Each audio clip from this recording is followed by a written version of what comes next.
go ahead and get started with the Lyceum lecture. So this was sort of a cool idea. I think it was Hutch's idea that came out of the Magisters to give you guys something to talk about or something to learn about during the long hurricane, as you know. Mine is called Why Light is Lit because I taught waves and optics here for 7 years, like the sophomore physics class. And I taught intro E&M for 7 years. So I've covered those a lot, so I had a lot of demos and silliness built up about light. So I figured I would do it all in one lecture. I've never done this many demos in one lecture. Okay, they're not all gonna work, okay? This is definitely a personal record. Another weird thing we're gonna do is throughout the lecture, we're gonna be talking about the nature of light. Is it a particle or a wave? So this is polls everywhere, so you can be voting as you go. Is it a particle or is it a wave? This will leave this up the whole time.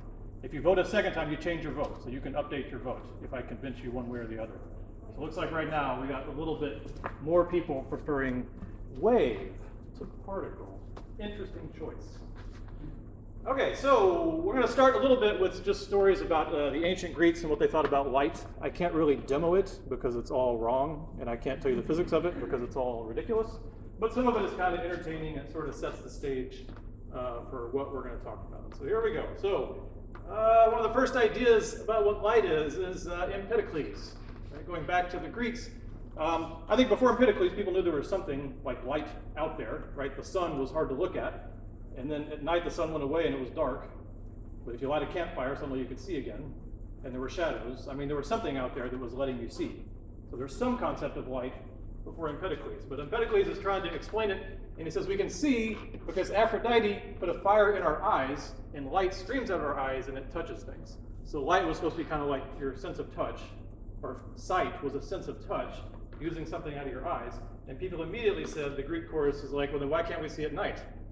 Right, so Empedocles is kind of like, okay, 1 year later, we can see because Aphrodite put a fire in our eyes, light streams out of our eyes, touches things, but it has to interact with light from the sun.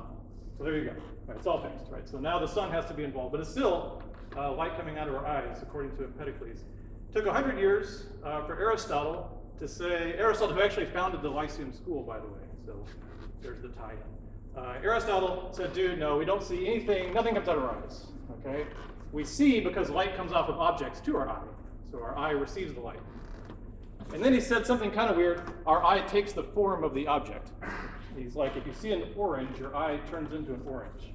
Which sounds kind of stupid, but if you think about it, you do get an image projected on your retina of an actual orange. So in a teeny sense, that's kind of right.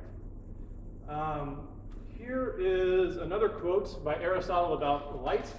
It is during our darkest moments that we must face to the light. We must focus to the light. So I know a lot of people think it's really cool to have like a Greek philosopher's tattoo on their abdomen.